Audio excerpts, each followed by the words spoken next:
গাড়িতে উঠে গেছে এবং আমরা তখন মুভ করে আসতাম এবং এখানে আসার পরে আমরা আমাদের পিছনে একটা জিপ আটকাই গেছে। কারণ জিপের সামনে আপনার হচ্ছে মোটামুটি 100 জনের মতো পুলিশ তখন আমার জিপের ইয়েতে চলে আসছে। আমার মানে জিপের ভিতরে তো 100 জন হয় না, জিপের মধ্যে পুলিশ জোর করে উঠে গেছে, ফায়ার করতেছে। ওখানে আমার অফিসার ছিল। এখন সামনে 100 জন পুলিশ, তারা তাদের যে পজিশন রাস্তা ব্লক করে তারা যেভাবে হেঁটে আছে তারা এভাবে ফায়ার করতেছে এবং হেঁটে আসছে। এখানে আমার অফিসার জিপ নিয়ে, আমি বুঝাতে পারছি আপনাদের। তারা কিন্তু ফায়ার করতে করতে বাইপাস পার হয়ে পরিবর্তিত হয়ে এই পর্যন্ত এসে তারা এখানে আত্মসমর্পণ করছে। তারা জানে তারা যেভাবে আসতেছে এটা ঠিক না। তারা যেভাবে নির্বিচারে গুলি চালাচ্ছে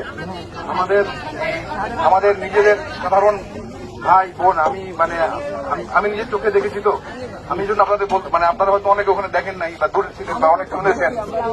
আমি যখন ওখানে গেছি আমি দেখছি আমাদের লোকজনের গায়ে যে গুলি লাগছে তারা এসে দেখাচ্ছে এবং এটা শুধুমাত্র যে আপনার দিয়ে বুলেট ফায়ার করবে তা না, তারা এখানে মারণাস্ত্র হিসেবে ওটাকে ব্যবহার করেছে।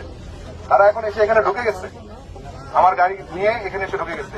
এখন আপনারা আমাকে একটা জিনিস বলেন, তাদেরকে এখানে ঢোকানোর পরে নিরস্ত্র করা হয়েছে, তাদেরকে গ্রেফতার করা হয়েছে। এখন তাদের নথিপত্র, নাম, কি কি কোন দায়িত্ব, এই সকল জিনিসপত্র ডকুমেন্টেশন করা হবে। তাদেরকে কিন্তু প্রথম কথা তাদেরকে গ্রেফতার করা হয়েছে। এটা কি ক্লিয়ার আপনারা?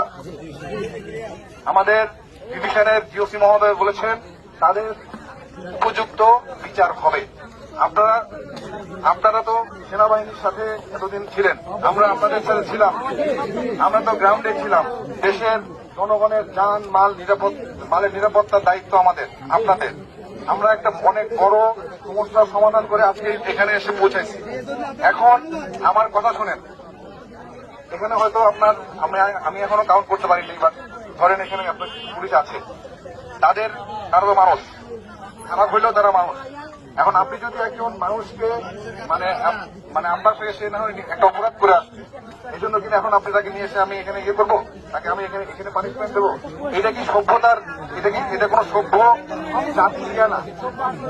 1, 2, আমাদের কিন্তু এখানে এনশিওর করা হবে যে তারা বিচারের আওতায় আসতেছে এবং তারা যা করছে এটার তদন্ত অবশ্যই হবে। আর আমি নিজেও দেখেছি কি হয়েছে।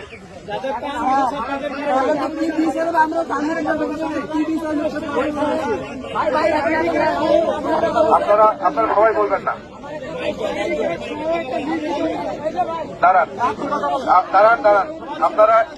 আপনারা আমাকে একজন করে বলেন যে আপনাদের আর কি জানতে চান।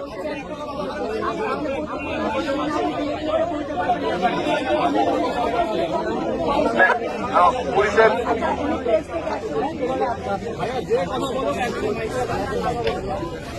সাংবাদিক